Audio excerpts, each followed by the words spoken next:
Bom dia, irmãos. Hoje pela manhã vamos falar em mais um devocional sobre a vitória em Cristo, o que é ser um vencedor de fato.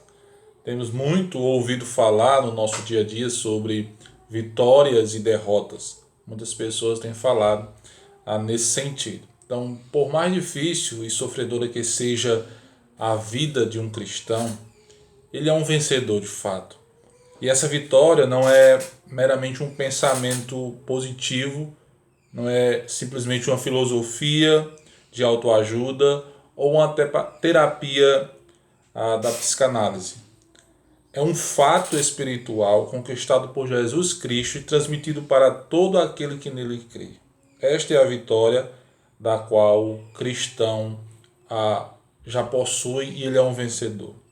Paulo diz que sobre todos os sofrimentos desta vida nós somos mais que vencedores. Romanos 8,37, ele diz: em todas estas coisas, porém, somos mais que vencedores por meio daquele que nos amou. A palavra que mais que vencedores significa gloriosos vencedores, super vencedores. Então, Paulo diz também em 1 Coríntios, capítulo 15, versículo 57, ele vai dizer o seguinte, ele vai dizer: graças a Deus que nos dá a vitória por intermédio de nosso Senhor Jesus Cristo. Que nós podemos, sobre esta vitória e qual essa vitória, podemos aprender 3 lições nesse verso. Aprendemos que a vitória total e completa sobre o pecado, a morte, o diabo e o mundo é uma dádiva de Deus.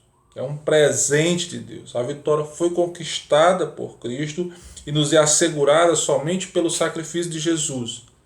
Então devemos reconhecer e agradecer a Deus pela vitória que Ele nos dá. Então nosso devocional de hoje baseia-se nesse ensino no sentido da vitória dada por Cristo Jesus. E vamos meditar em 1 João capítulo 5, versículo 4. Nosso devocional baseia-se nesse texto. O texto diz assim: porque todo o que é nascido de Deus vence o mundo. E esta é a vitória que vence o mundo, a nossa fé. Então, a natureza da vitória. A ideia desse nascido de Deus indica que esse nascido é pela fé. O crente é regenerado ou nasce de novo. É como o Senhor Jesus falou a Nicodemos lá em João capítulo 3. Todo verdadeiro crente possui uma natureza ou um DNA, digamos assim, para a vitória em Cristo. A 1 João ainda 5,1 diz: todo aquele que crer em Jesus Cristo, que Jesus é o Cristo, é nascido de Deus. Então, a pessoa recebe a Cristo e crê na sua pessoa e nos seus ensinos. Esse nascimento acontece pelo poder sobrenatural de Deus. 1 João 1,13 vai falar sobre isso. Não nasceram da carne e da vontade do homem, mas nasceram da vontade de Deus. Então trata-se de uma natureza que nasceu para vencer e para ser vitorioso e para crescer, para conquistar. Essa conquista, a gente poderia dizer que todo cristão é um vencedor. Por quê? Porque ele vence o mundo por meio de Cristo Jesus. A palavra mundo, descrita por João, é usada no Novo Testamento em 3 sentidos diferentes: mundo físico, o planeta Terra; o mundo humano ou a humanidade; e mundo como um sistema que se opõe à vontade de Deus, pois segue os valores do maligno. Então aqui, nesse sentido do texto, vencer o mundo aqui é o sistema mal organizado e dominado por Satanás. Tá? John Stott ele vai dizer o seguinte: o mundo é, pois, uma expressão inclusiva referente a todos os que estão sob o reino das trevas e não são nascidos de Deus. O crente, aquele que já nasceu em Cristo Jesus, já nasceu de novo, ele vence o pecado, o diabo e o sistema mundano. E qual a arma para conquistar essa vitória? Não é vitória de bens materiais, não é vitória de saúde física.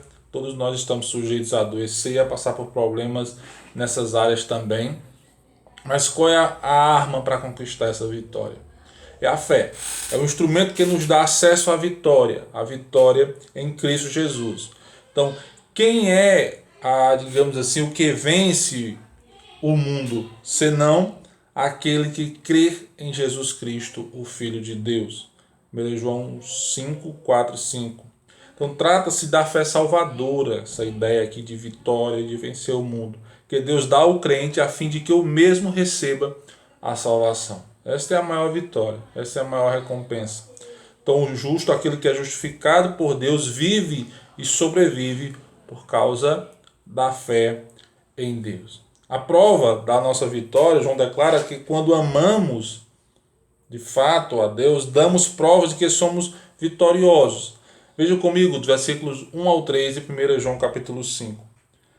Todo aquele que crê que Jesus é o Cristo, é o nascido de Deus, e todo aquele que ama ao que o gerou, também ama ao que dele é nascido. Nisto conhecemos que amamos os filhos de Deus, quando amamos a Deus e praticamos os seus mandamentos, porque este é o amor de Deus, que guardemos os seus mandamentos. Ora, os seus mandamentos não são penosos. Aqui nós podemos tirar 3 lições sobre este amor de Deus, sobre o amor aqui descrito por João, para aplicarmos na nossa vida. A primeira delas é que amar a Deus e aos irmãos são práticas inseparáveis. É impossível alguém amar a Deus sem amar o seu irmão. Ninguém pode amar a Deus e odiar seu irmão simultaneamente. A lei se resume em amar a Deus e amar o próximo. Lá em Marcos capítulo 12, 28 e 31. Então nós sabemos que na igreja há irmãos, né, e tenho plena certeza que sou um desses irmãos, né, claro, mas devemos sempre lembrar desta frase: aqueles que menos merecem o amor são os que mais necessitam dele. Então nós devemos amar a todos sem distinção, como igreja do Senhor. Uma segunda lição é que amar a Deus significa obedecer aos seus mandamentos. Quem ama, obedece a Deus e seus mandamentos. Quem ama, cumpre aquilo que o Senhor estabelece. Quem ama, obedece, entende a obediência como uma oportunidade de mostrar, digamos assim, o amor a Deus. Obediência, em outras palavras, é evidência da nossa salvação. Um certo autor disse: para evitar o erro da salvação pelas obras, nós caímos no erro oposto, que é de salvação sem obediência. Então uma coisa não pode estar desvinculada da outra. Nós obedecemos porque amamos a Deus. Claro que a salvação é independente das nossas obras, mas porque fomos salvos para as boas obras e assim as praticamos. E uma terceira lição desse versículo é que o amor gera uma obediência alegre. Mateus 11, 28 em diante, diz que o jugo e o fardo de seguir a Cristo é leve e suave. Ou seja, não existe nada pesado ou difícil para o amor. Obedecer às ordens de Deus por amor deve ser o nosso maior prazer. Corrit Bon diz o seguinte: a Bíblia não nos dá sugestões, dá ordens. Mas junto com as ordens, Deus nos deu o Espírito, o qual nos capacita a fazer aquilo que Ele nos manda. Então, em Cristo, nós somos, de fato, mais que vencedores. A certeza desta vitória, apesar dos sofrimentos, das dificuldades que venhamos passar, não se resume a esta vida. A certeza desta vitória é a nossa salvação eterna. Por isso, Paulo diz com tanta alegria no coração que a graça de Cristo lhe basta quando ele escuta do Senhor Jesus. E ele vive por isso. Por isso, Paulo diz que o viver é Cristo e o morrer é lucro, porque ele tem certeza da sua vitória eterna. E é esta vitória, é essa certeza de salvação que deve nos levar a amarmos a Deus, a amarmos ao próximo e demonstrar esse amor para com Deus em obediência na nossa vida. Demonstrar esse amor para com Deus em atitudes práticas. O que fazemos, o que sentimos e o que pensamos, as nossas atitudes devem refletir que somos pessoas regeneradas, transformadas e salvos em Cristo Jesus. Então eu posso dizer que sou um vencedor. E você que já tem Cristo como Salvador é um vencedor. Mas você pode não conquistar os bens que você queria ou que as pessoas esperam que você conquiste nesta vida. Mas você já tem por certo e por direito o bem infinitamente maior e superior que a salvação da vossa alma. E isso é incomparável. Diante disso, então nós devemos amar ao Senhor, amar aos nossos irmãos e obedecer ao nosso Deus. E essa obediência voluntária, alegre, que o Senhor quer que façamos. Vamos orar. Senhor, obrigado por esta manhã, abençoa cada irmão e possamos, ó Deus, te louvar por toda a nossa vida e também por toda a eternidade. Certamente estaremos com o Senhor, porque esta vitória o Senhor conquistou na cruz do Calvário.